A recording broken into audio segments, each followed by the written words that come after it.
ඒ මගේ අම්මා ඩිමෙන්ෂියා රෝගයෙන් පෙන්න කෙනෙක්. අපි අවුරුදු 10කට තිස්සේ මම ඉස්සලා කිව්වා වගේ මේ රෝගේ ඇත්තට මේ රෝගේ හැදුනම විඳවන්නේ රෝගේ තියෙන කෙනා නෙමෙයි. ඒ රෝගියා වටේ ඉන්න පිරිස. දැන් මගේ අම්මට මේ විනාඩි 4 මාරකට මම මේ නිර්මාණය හරහා අරගෙන තියෙන්නේ හේෂිත මගේ ජීවිතයේ සමස්තය. නැත්නම් අපේ පවුලේ කතාව. හොඳයි, හරිම ලස්සන කලා නිර්මාණයක් දැක්කේ. විශේෂයෙන්ම ඒක ඔබතුමාගේ ජීවිත කතාවට සම්බන්ධයි කියද්දී ලොකු ප්‍රශ්නාර්ථයක් වෙනවා. මේක කියන්නේ මෙහෙමයි පුතා, දැන් අවුරුදු 35ක් මම නාවිකාව දාම හිටියා. ඒ අවුරුදු 35 තුල අවුරුදු 20 ගණන් මුහුද හිටියේ. ඉතින් සිංහල අවුරුද්දකට අපිට එන්න හම්බුන්නේ නැහැ. ඉතාලම මේ කලාතුරකින් තමයි එන්න හම්බුනේ. ඉතින් මගේ පුතාව දුවව මම තාම ඇත්තටම හරිම සංවේදී. මෙතනදී මං හිතන්නේ මේ හිටපු හැමෝගෙම ඇස්වලට කඳුලක් ආවේ. ඒ බැඳීම මං හිතන්නේ අපි මාපියන්ගේ දරුවන්ගේ සම්බන්ධයේ තියෙන සංවේදී බව මං හිතන්නේ හැමෝගෙම හදවත් ඇතුලේ තියෙන එකක්. අපි ඔය මං හිතන්නේ ප්‍රසිද්ධ මාධ්‍යවල දකින්නේ. ආයුබෝවන් කියලා පිළිගන්නවා ටෝක් විත් හේෂිත YouTube නාලිකාවට. ඉතින් කට්ටිය හිතනවාදී ඇයි මම කාලයක් සද්ද නැතුව හිටියේ කියලා. හැබැයි මතක තියාගන්න, සද්ද නැතුව හිටිය තමයි. හැබැයි කටාරින්න ඕන තැනදී කතා කරන්න ඕන තැනදී හැමදාම කතා කරනවා, කතා වෙනවා. ඉතින් අද මොකද්ද මේ වෙන්න හදන්නේ? මම මේ කොහෙද ඉන්නේ බලන්න. පොඩ්ඩක් බිසි වටපිටාවක් ඔයාලට මේ වෙලාව පේනවා. මොකද අපි මේ කතාව මෙන්න මේ විදියට කියමු.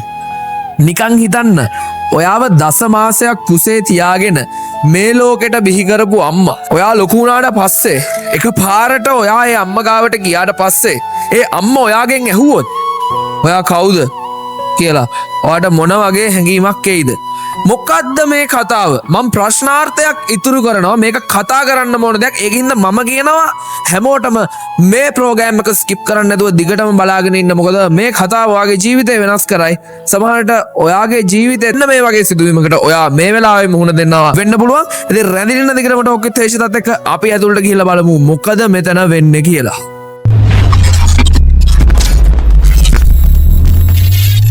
ටෝක් විත් හේෂිත. බාධක බිඳ සත්‍ය සොයා.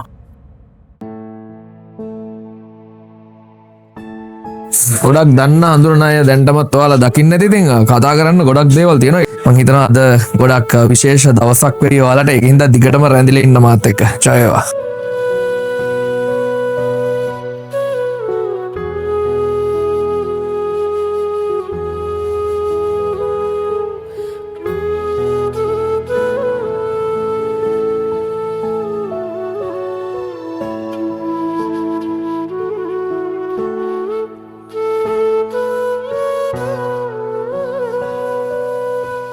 අවසාන වශයෙන් ඉන්නේ අවසාන වශයෙන් තනි වචනේ මට උත්තරයක් ඕනේ. මේ වැඩසටහන නිමා වෙනකොට ගීතේ නැවත වතාවක් විකාශය වෙනවා. ඒකට තියෙන තව බොහොම පුංචි වෙලාවක්. තනි වචනයකින් උත්තරයක් දෙන්න. අද උදේ ඉර පැය මොනවදකයි. අද අවසට ඉර පැසේ යනවා. දැන් පැස ගිහින් හෙට උදේ ආයෙත් ඉර පායනවා. ජීවිතේ මේක බලාපොරොත්තු මොකක්ද? එක බලාපොරොත්තු වල පුතා කියනවා වගේ කවදා හරි දවසක මෙයා හීනෙන් නැගිටලා වගේ කියයි කොමා මුතුනේ කියලා.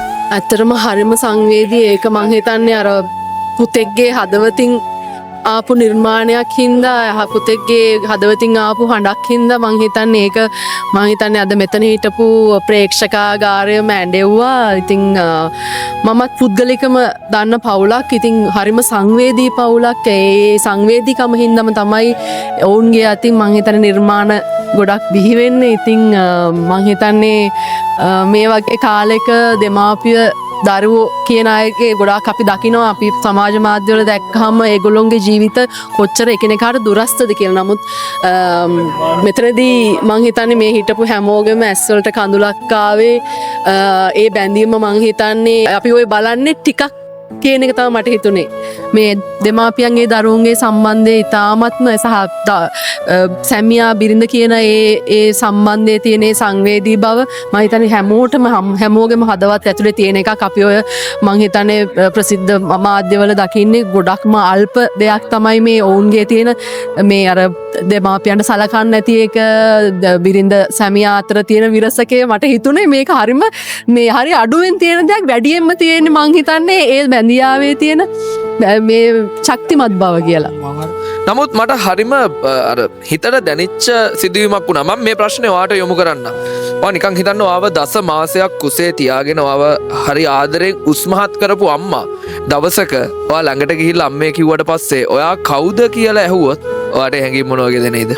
ඔව් මට දැන් ඔයාට වගේ මටත් ඒ වෙලාවේ එකපාරටම ඔළුවට ආවේ දෙයනේ මේ මගෙන් මේ ඇහුවොත් එහෙම මේ මම කවුද කියලා ඉවරලා එහෙම يعني එක දවසක් දෙකක් නෙමෙයි මුළු ජීවිත කාලයක් එකට හින්දපු මිනිස්සෙක් ඊළඟ මොහොතේ ඊළඟ මරණකම් එකට ජීවත් වෙන පුද්ගලයෙක් එහෙම ඇහුවොතින් එහෙම ඔයා කවුද කියන ප්‍රශ්නේ අහුවොතින් එහෙම ඒක මට කොයි වගේ දැනේද කියලා.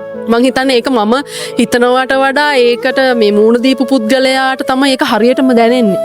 ඉතින් තාමත් මට ඒක ගැන හරියටම ඔයාට උත්තරයක් දෙන්න බෑ. මොකද ඒක වෙන කෙනා ඒ හැඟීම දන්නේ ඒක ඒ වෙලාවේ අත්විඳින පුද්ගලයා විතරයි.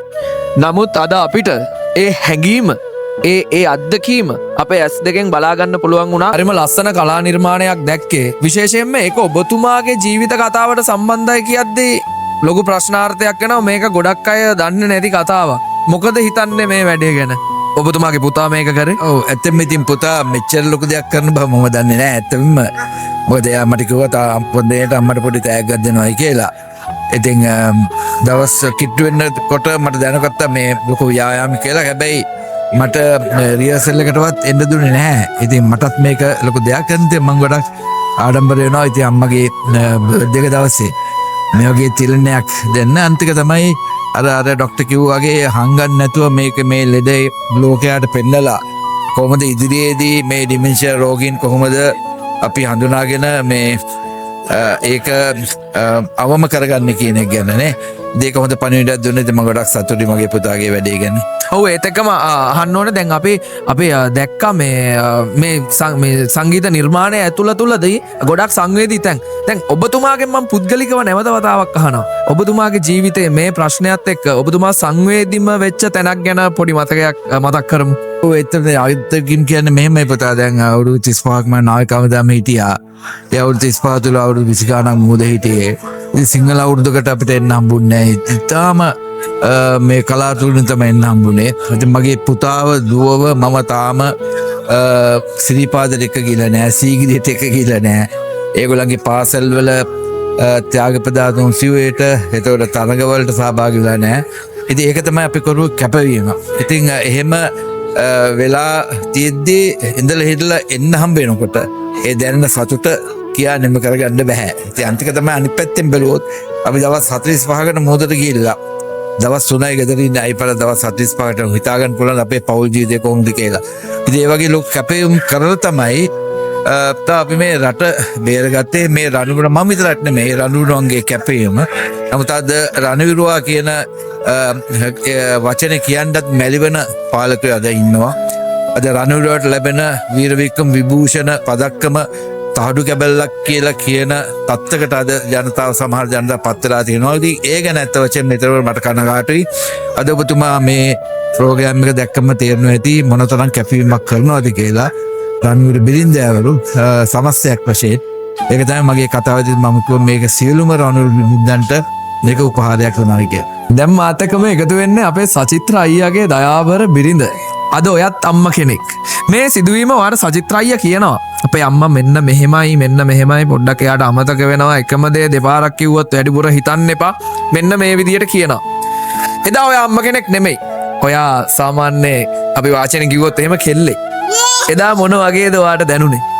ඇත්තටම මල්ලි මේ ඔයා කිව්වා වගේම දැන් මං අම්මා කෙනෙක් ඉඳ මට මේක දැනෙනවා වැඩි දැනෙන පරාසය වැඩි මම ගැහැණු ළමෙක් අවදියේ මම සචිත්‍රගේ පෙම්වතිය වුණ කාලේ හම්බුන කාලේ මට සචිත්‍ර කියනවා මේ ඔයා වැඩි හිතන්න එපා කිව්වා වගේම මේ අම්මා දෙපාර කියයි සමහරට අම්මා කියයි හොඳ කෙල්ලෙක් හොයන්න කියලාත් කියයි බඳින්න ඉතින් මේ ඒ වගේ තමයි අම්මව මේ අම්මගේ ඩිමෙන්ෂියා තත්ත්වය ගැන මුලින්ම සචිත්‍රපට කිව්වේ. නමුත් ඇත්තටම මම අම්මව හම්බුනාම අම්මා මාව හරිම ආදරෙන් ඇගේ ජීවිතයට වැළඳගත්ත පිළිගත්ත කියලා මම හිතනවා. අර කිව්ව කතාව මගෙන් අම්මා කවදාවත් ඇහුවේ නැහැ. ඒ හැමතිස්සෙම හරි සිහියෙන් හිටියා සහ ඇය අවබෝධයෙන් හිටියා. ඇයට අමතක වුණත් ඇය අමතක වීම ගැනත් අවබෝධයෙන් හිටියා. සහ ඇය මාව හදවතින්ම පිළිගත්ත ඇගේ ලේලිය විදිහට කියලා මම හිතනවා. ඉතින් මේ දැන් අම්මා කෙනෙක් වුණාම මට සචිත්‍රට දැනෙන හැඟීම මට ආදේශ කරොත් මගේ දරුවට මට අමතකුණත් මගේ පුතාව එයාට කොයි වගේ හැඟීමක් දැනෙයිද ඒක මට දරා ගන්න බෑ. ඒක සචි දරාගෙන ඉන්න ඇත්තටම වෛද්‍යවරයෙක් හින්දා ඔහුත් කඩා වැටෙන අවස්ථා ගොඩක් තියෙනවා. අම්මව බදාගෙන තනියම අඬන අවස්ථා තියෙනවා. ඉතින් අපි හැමෝගෙම ජීවිත කතාව මේ අනිවාර්යෙන්ම දැන් මෙයා චූටි පැංචෙක්නේ ඔයා අම්මිට කොච්චර ආදරේද love her that much yes this much no he's for your dad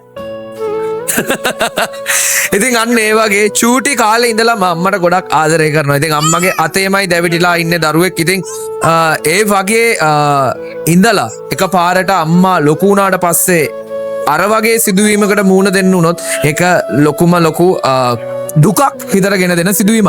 ඒත් එක මහන්න ඕනක් දැන් මේ නිර්මාණය ලස්සනට අපේ සචිත්‍ර අයියා මේ ටීම් එකම ලස්සනට කරලා තියෙනවා. මේ නිර්මාණය කරද්දී ඔයා මොන විදියටද මේ නිර්මාණයට සපෝට් කරන්නේ? ඇත්තටම මල්ලි සචි මේක ගොඩාක් ප්ලෑන් කරා ඒක එයාට ඇත්තම අහම්බෙන් ඇති වුණ සිතුවිලි පොඩි බාධා කිරීමක් කරනවා. දැන් ඔයා ඇවිල්ලා වයිෆ් කෙනෙක්නේ. ඔයාලා සොසයිටි එකේ රෙපියුටඩ් කැරක්ටර්ස්. නිකන් ඔයාට හිතුන්නේ නැද්ද කියන්නේ නෑ ඒක දාන්න එපා නිකන් ලැජ්ජාවකටපත් වෙයි අපිව නිකන් අර දැන් එහෙම මේ මං කියන්නේ මේ සමාජයේ තියෙන මතන මේවා ඔහොම රෝගී තත්ත්වයක් එළියට දාන්න එපා ඒක මේ හරි අවුල් වගේ එහෙම කියන්න හිතුන්නේ නැද්ද නිකමට නෑ මේ අපේ අම්මනේ ඉන්නේ අපි අය කොයි ආකාරයෙන් හිටියත් අපි අපේ අම්මව පිළිගන්නවා අපි අපේ අම්මා කෙනෙක් දරුවෙක් වහක දාන්නේ නෑනේ කොයි මට්ටමේ හිටියත් ඒ වගේ තමයි අපි සහ මේ අම්මා මං අර කිව්වා වගේ ඇයටම හරිම ලාක්ෂණික වෙච්ච හරි සුන්දර දක්ෂ පෞරුෂයක් තිබ්බ කාන්තාවක් තමයි සචිගේ අම්මා හේමන්ත වීරසේකර. ඉතින් ඇයට අපිට මූණ දුන්න මේ සිදුවීම ඇත්තටම මොකටද ලැජ්ජාවට කාරණාවක් වෙන්නේ කියන එක අපිට හිතන්න බැරි තරම් අපි මේ ගැන විවෘතයි. සහ දැනුවත්.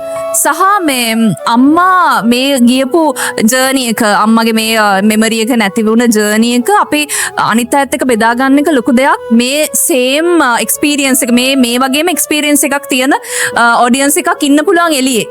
ඉතින් අපි හිතනවා මේ සොරි ඉතින් මේ මම හිතනවා ඒක ලොකු පණිවිඩයක් සහ ඒක ඒ හැඟීම අපිට ඩිෆියුස් කරන්න පුළුවන් නම් අපිට වගේම දැනෙන තවත් ඔඩියන්ස් එකකට මේක ගැන ගොඩක් දැනුවත් වෙයි සහ මේක ගැන තියෙන වැරදි මත නැති වෙයි ඩිමෙන්ෂියා රෝගය ගැන.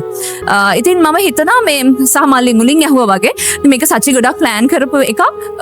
ඒ කියන්නේ එයාට අහම්බෙන් ඇති වුණු අම්මා ගැන එයා කොච්චර අම්මට ආදරද කියලා මම දැකලා තියෙනවා මගේ ජීවිතේ කාලෙ මෙයත් එක්ක හිටපො. ඉතින් ඒ අවදීදී ඔහුට මේ ඔහුගේ අතින් ලස්සනට ලියවුණ පදපේලියක් අහඹු ලෙස. නමුත් ඔහු මේ තාක් දුරට මේ ව්‍යාපෘතිය කර්තව්‍ය කරගෙන යන්න විශාල අපි සැලසුම් සහගතව කැපවීමෙන් වැඩ කරා. ඒකට හරියනම කාස්ට් එකක් හම්බෙනකන් ඔහු හදිස්සි උනේ නැහැ. ඒ කාස්ට් එක හරියටම හරි කියලා ඔබට පේන්නේ නැති අද දවසේදී බැලුවම බිමල් අයියා එතකොට බිමල් ජයකොඩි දිල්හානි නායක වගේ රිපියුටඩ් ආටිස්ට්ලව මේකට ගන්න ඔහු ගොඩක් කල් ගත්තා. ඒ කල් ගත්ත එක ගොඩක් වටිනවා. මොකද අපි අද දැක්ක අවුට්පුට් එක හරිම ලස්සනයි. මේ ප්‍රේක්ෂකාගාරයේ අඬපු නැති කෙනෙක් නැහැ. ඒ නිසා මම හිතනවා ඔහු ඉතා සාර්ථක නිර්මාණයක් එලි දැක්වා කියලා මට නිහතමානීව ඔහුගේ බිරිඳ වශයෙන් ලොකු ආඩම්බරයක් ඔහු ගැන තියෙනවා. හොඳයි මම හිතන්නේ පපා ෆිල්ම්ස් එකෙන් එදා මෙදා තුර කරපු සංවේදීම මියුසික් වීඩියෝ එක වෙන්න ඕනේ මේක මං හරිද? ඔව් හරි වෙන්නත් පුළුවන්. මං අද බලද්දිත් සහ මට ඇවිල්ලා මයික් එක දෙද්දී මහේෂ් අයියා වචන ටිකක් කතා කරන්න ඇත්තට මටත් කතා කරගන්න ටිකක් අපහසු වුණා. මොකද මම දන්නේ ඇයි කියන්නේ ඒක මේක අධ්‍යක්ෂක හින්දා මම හිතුවෙත් නෑ මට ඒක බලද්දි ආයි මොකද මම මේක දැක්ක රූපරාමුවක් මං ආයි බලද්දි ඇයි මට මේකට ඇඬෙන්නේ කියන ප්‍රශ්නේ මටත් තිබුණා. ඉතින් හරි වෙන්නත් පුළුවන්. ඇත්තටම ඇත්ත කතාවක් ඇසුරෙන් වෙලා තියෙන්නේ. ඉතින් සජිත්‍ර වීරසේකරගේ තමයි මේකේ කතාව වෙන්නේ. ඉතින් ඔහු එදිනදා ජීවිතයේදී එයාගේ ගෙදරට වෙච්ච හැමදේම මේක ඇතුලේ තියෙනවා. ඉතින් මං වෙලාවකට මං එයාට කිව්වා අපි මේකට මියුසික් වීඩියෝක් කරන එක සාර්ථකත් නැහැ කියලා. මොකද මේක ෆිල්ම් එකක් වගේ කතාවක් අපි විනාඩි 4ට අරන් වෙලා ඉතින් කොහොම හරි මම හිතනවා ඔයා කිව්වත් වගේම මං හිතනවා මේක බලපු අයටත් මේක රසක් තියෙන ඇති කියලා. හොඳයි මේ නිර්මාණයේ අපේ සචිත්‍ර අයියාගේ පොඩිම කාලේ නිරූපණය කරන්න කවුද? මොකද හිතන්නේ මේ වැඩේ ගැන මොන වගේද ඔයාට මේ එන්ටය සිනාරියෝ මේ සම්පූර්ණ සිද්ධිය ඔයාට මොන වගේද දැනුනේ? ප්‍රතිඋපහාරයක් විදිහට මුළු සිනාරියකම ප්‍රතිඋපහාරයක් විදිහට. මොකද ඇත්තටම අම්මා කෙනෙක් කියන්නේ අපේ ජීවිතේට අපි වෙනුවෙන් කැපවුණ චරිතයක්. එතකොට පොඩි කාලේ දාම දසමාසයක් අපේ කුසලලා අපි ඒ හැමදේම දාන්න. එතකොට මේ වගේ මාතෘ චරිත ගොඩක් ළමයි වෙනුවෙන් වෙනස් විදිහවලට කැප කරලා තියෙන බව. දැන් අපේ මේ කතාවේ අම්මා ළමයින් වෙනුවෙන් කැප කරලා තියෙන වෙනම ආකාරයකට. ඒ වගේ මේ වගේ තවත් අම්මාවරු මේ ලංකාවේ මේ ලෝකේ අනිවාර්යයෙන්ම ඇති. ඉතින් මං හිතනවා මේ නිර්මාණයෙන් ඒ අම්මලා තාත්තලා හැමෝන්ටම උපහාරයක් වෙනවා කියලා. අනික මේ නිර්මාණය හරිම සංවේදී නිර්මාණයක්. මොකද අපි හැමෝම මන් දැක්ක මේ එතන හිටපු හැමෝම වගේ මං සමාත් අතරම හැමෝම සංවේදී වුණා. මොකද කවදාරි දවසක අම්මා අපි කවුද කියලා අහනවා කියන එක අපිට හිතා ගන්න බෑ හැම වෙන්න පුළුවන් ද ඉතින් ඇත්තටම සංවේදීන නිර්මාණයක්. ඒ වගේම අපේ සජිත් මාමා සජිත් අයියා මේ නිර්මාණය ඇත්තටම පණ ගන්නවලා තිබුණා. අපේ බිමල් මාමා දිල්හායි නන්දා මේ හැමෝම එකතු වෙලා මේ ලස්සන නිර්මාණය කරා. අපේ සචිත්‍ර අයියාගේ ජීවිත කතාව කොහොම හරි අපිට දෙන්න පුළුවන් වුණා. ඔව් ඔයා ඇත්තටම ලස්සනට ඔයා වාගේ රෝල් එක ප්ලේ කරලා තිබ්බා. ඉතින් මං ඔයාලට සුබ පතනවා ඔයාගේ ඉදිරි අනාගතයට. හොඳයි මාත් එක්ක ඉන්නවා විරාජ්. ඔයා මොන විදියටද මේ නිර්මාණයට දායක වෙන්නේ? මම තමයි මේ ගීතය නිර්මාණය කරන්නේ සංගීත අධ්‍යක්ෂණය කරන්නේ. ඒ වගේම ගීතේ පුරාවට ඇහෙන්නේ මගේ හඬ. කාලයක් තිස්සේ බොහොම ආසාවෙන් කරපු නිර්මාණයක්. මේ නිර්මාණය ඉතින් ඉස්සෙල්ලාම නිර්මාණය වෙන්නේ මේ ගීතයෙන් රූප රචනාව ගීතයට තමයි රූප රචනාව නිර්මාණය වුණේ. ඉතින් බොහොම කාලයක් තිස්සේ මේ වචන ටික මම බලමින් හිටියා. මේ සිදුවීම ගැන මට අදහසක් තියෙනවා. මොකද මම මේ පවුලේ හිතවතෙක්. ඒ අම්මට වෙච්ච ඒ විපර්යාසය මම ඔගේ ඇස් දෙකෙන් දැක්කා. කාලයක් තිස්සේ ගෙදරට යන කෙනෙක් විදියට. ඉතින් අර මුලම අවුරුදු 10කට විතර කලින් ඒ ගෙදර ගිය වෙලාවේ තේ එකක් හදලා දීපු ඒ අම්මා පස්සේ දෙන්නෙක් දෙපැත්තෙන් අල්ලගෙන වත්තම් කරගෙන ගේ ඇතුලේ වාඩි කරන් ඉන්නවා. මම මගේ ඇස් දෙකෙන් දැකලා තියෙනවා. ඉතින් ඒකම එච්චර එන යන ඔයා කවුද කියලාත් ඒ අම්මා වගෙන් අහනවා. ඔව් කොහොමත් මාව කොහොමත් මඳුරන්නේ නැහැ. ඉතින් ඒ හැඟීමත් එක්ක තමයි මම මේ නිර්මාණය කරන්නේ. ටිකක් මම වෙන විදිහක නිර්මාණ ගොඩනග අයිතිකාරයෙක්. ඇත්තටම ජන සංගීතයත් එක්ක ඒ වගේ දේවල් එක්ක නිර්මාණ කරන කෙනෙක්. දැන් මෙහෙම ප්‍රශ්නයක් තියෙනවා. දැන් මට මෙහෙම ප්‍රශ්නයක් තියෙනවා. මේ වගේ කාලෙක දැන් මියුසික් කොම්පෝසර් කෙනෙක් විදියට මේ වගේ කාලෙක මේ වගේ වැඩක් කරාම ජනතාව වැළඳ ගනී කියලා ප්‍රශ්නාර්ථයක් ඇති වුනේ නැද්ද? මොකද ගොඩක් අයට ඒ වගේ ප්‍රශ්නාර්ථයක් ඇති වෙනවා. මේ අම්මා ගැනයි කියන්නේ අද ආදරවන්තිය ගැන කියන්න පුළුවන්. එහෙම හිතෙන්න පුළුවන්.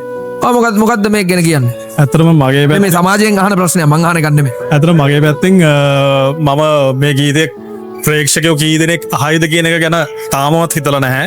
ඇත්තටම මට වුණා වුණේ මම ඒ දැක්ක මගේ හිතේ තිබ්බ හැඟීම සංගීත නිර්මාණයක් විදියට මිනිසුන්ට අහන්න සලස්වන එක. මගේ හිත ඒක තේරුම් අරන් තිබ්බ විදිය. ඉතින් මම හිතන්නේ මම ඒක බොහොම සාර්ථකව කරලා තියෙනවා. සාර්ථකව කියන්නේ අති සාර්ථකවම ඔයාලා හැමෝම. ඒ කියන්නේ මියුසික් වල ඉඳලා මියුසික් වීඩියෝ එකට යනකම් හැම දෙයක්ම perfect super. thank you so much මේ වගේ නිර්මාණයක් අපේ ජනතාවට අපේ ජන සමාජයට නිකුත් කිරීම සම්බන්ධව. ජය වේවා. බොහොම ස්තුතියි. අමතක මතක මම මෙන්න මෙහෙම අහන්නම් සචිත්‍ර අයියේ ප්‍රශ්නයක්. හරිද? ඔයාව දසමාසයක් කුසේ තියාගෙන උස්මහත් කරලා ඔයාට හොඳට උගන්වපු අම්මා ගෙදර ඉන්නකොට ඔයා බැඳලා ඉවර වෙලා ඔයා බබත් එක්ක යනවා අම්මව බලන්න. කාලයකට පස්සේ ගියාට පස්සේ අයියේ ඔයාගේ අම්මා ඔයා වඳුර ගන්න නැහැ. ඔයාගෙන් අහනවා ඔයා කවුද? මේ කවුද මේ ළමයා කියලා ඔයාට මොන වගේ හැඟීමක්ද එතකොට එන්නේ? ඇතර මේෂිත ඔයාව දැන් කිව්ව දේ මට ඒ විදිහටම වුණා. ඒකත් එක්ක අවුරුදු ගණනාවක් ද අපි ඔට්ටු වෙනවා. මගේ මේ නිර්මාණය අමතක මතක කියන මගේ නිර්මාණයට පාදක වෙන්නේ ඔය වගේ ඔයා සමාන කතාවක්. ඒ මගේ අම්මා ඩිමෙන්ෂියා රෝගයෙන් පෙන්න කෙනෙක්. අපි අවුරුදු 10කට තිස්සේ මම ඉස්සලා කිව්වා වගේ මේ රෝගේ ඇත්තට මේ රෝගේ හැදුනම විඳවන්නේ රෝගේ තියෙන කෙනා නෙමෙයි. ඒ රෝගියා වටේ ඉන්න පිරිස. දැන් මගේ අම්මට මේ රෝගේ හැදුනට පස්සේ ඩිමෙන්ෂියා තත්ත්වේ හැදුනට පස්සේ මමයි මගේ තාත්තයි තමයි ඒකට වැඩිම විඳවන්නේ. මොකද එයා දන්නේ නැහැ මොකද වෙන්නේ කියලා. එයා දන්නේ එයා කොහෙද ඉන්නේ කියලා. එයා දන්නේ මේ මොන අවුරුද්දද මොන දවසද මොන වසරද ඒ කිසි දෙයක් දන්නේ නැහැ. ඒක තමයි මේ රෝගේ තියෙන බරපතලකම. මම ඇත්තටම හිතනවා පිළිකාවකට වඩා මේ රෝගේ බලවත් බරපතලයි. ඉතින් මම ප්‍රාර්ථනා කරනවා පිටන්න කිසි කෙනෙක්ට මේ රෝගේ හැදෙන්න එපා කියලා. නමුත් සමාජයේ අද ලංකාව ගත්තම මම වෛද්‍යවරයෙක් නිසා මම මේ ගැන දන්නවා ලක්ෂ 2කට වඩා රෝගීන් ඉන්නවා මේ ඩිමෙන්ෂියා රෝගී තත්ත්වයෙන් පෙළෙන. ඉතින් ඒ පවුල් වලටත් මේ පීඩන දැනෙනවා ඇති. ඉතින් හැමෝටම ඒ හැමෝම වෙනුවෙන් තමයි මම මේ නිර්මාණය කරන්නේ. ඩිමෙන්ෂියා ගෑවිලා තියෙන සමස්ත පවුල් වලටම තමයි මම මේ නිර්මාණය ඩෙඩිකේට් කරන්නේ. ඉතින් මට මේ නිර්මාණයට සහාය වෙනවා විරාජ් බාතිය සංගීත අධ්‍යක්ෂණයෙන් ගායනයෙන්. ඒ වගේම මේකේ අධ්‍යක්ෂණය කරන්නේ පපා ෆිල්ම්ස් සජිත් අක්මීමන. මේකේ ගීපද සහ තිර රචනය මගේ. මේ නිර්මාණය වඩාත් වර්ණවත් වන්නේ බිමල් ජයකොඩි සහ දිල්හානි ඒකනායකයා කියන ප්‍රවීණ රංගදරයන් දෙපළ නිසා. බිමල් ජයකොඩි මගේ පියාගේ කතාව නැත්නම් මගේ පියාගේ චරිත නිරූපණය කරනවා. දිල්හානි ඒකනායක මගේ මවගේ චරිත නිරූපණය කරනවා. ඉතින් මේ විනාඩි 4මාරකට මම මේ නිර්මාණය හරහා අරගෙන තියෙන්නේ හේෂිත මගේ ජීවිතයේ සමස්තය නැත්නම් අපේ පවුලේ කතාව තමයි අමතක මතක කියන නිර්මාණයෙන් මම අද සමාජයට මුදා හරින්නේ. හොඳයි ඉතින් ඔන්න ওই විදියට තමයි අමතක මතක ඒ ලස්සන ගීතය ජනතා අයිතියට ලක්ුණේ. ඉතින් ඔයාලට විවෘතයි මේ ගීතය. ඔයාලගේ අදහස් දක්වන්න පුළුවන් ඒ ගීතයට යටින්. ඉතින් මම ඒ ගීතය මගේ මේ වැඩසටහන අවසාන එන්ඩ් ස්ක්‍රීන් එකට දානවා. ඉතින් ඔයාලා එතනින් ගිහිල්ලා ඒ ගීතය රස විඳින්න. අනිවාර්යෙන්ම ඔයාලට දැනෙයි අද අපිට මේ දැනෙච්ච ඒ හැඟීම. මොකද මේක සත්‍ය කතාවක් ඇසුරෙන් නිර්මාණය වෙච්ච නිර්මාණයක්. ඉතින් ඒකත් මතක් කරන ගමන් ටෝක් විත් හේෂිත අදට සමුගන්නවා. එහෙනම් ගිලෙන්න සුබ දවසක්. ජය වේවා.